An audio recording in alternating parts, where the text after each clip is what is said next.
Πρόσφατα, δύο διαστημικά τηλεσκόπια της NASA, το James Webb και το Chandra X-ray Observatory, κατέγραψαν εικόνες μιας γαλαξιακής ένωσης, τη στιγμή που δύο γαλαξίες αρχίζουν να συγκρούονται.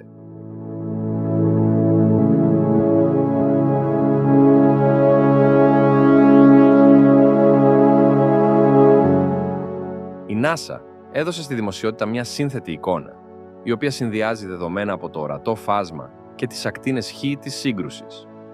Ο μικρότερος γαλαξίας βρίσκεται στο επάνω αριστερό τμήμα της εικόνας, ενώ ο μεγαλύτερος κυριαρχεί στο κέντρο και κάτω δεξιά.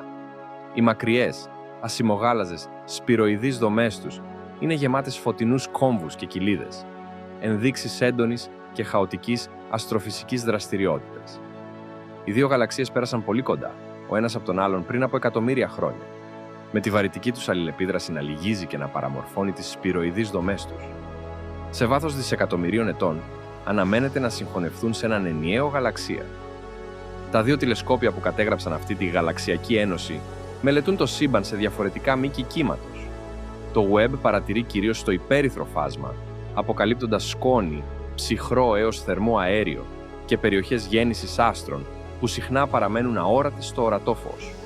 Αντίθετα, το Chandra έχει σχεδιαστεί για τη μελέτη του σύμπαντος των ακτίνων Χ, παρατηρώντας φαινόμενα όπου η ύλη θερμαίνεται σε εκατομμύρια βαθμούς λόγω ακραίας βαρύτητας, ισχυρών μαγνητικών πεδίων και εκρηκτικών γεγονότων. Ο συνδυασμός των δεδομένων από τα δύο τηλεσκόπια προσφέρει μια πληρέστερη φυσική κατανόηση των διεργασιών που λαμβάνουν χώρα μέσα και ανάμεσα στους γαλαξίες. Οι δύο γαλαξίες εκτιμάται ότι βρίσκονται σε απόσταση περίπου 120 εκατομμυρίων ετών φωτός στον αστερισμό του Μεγάλου Κοινός.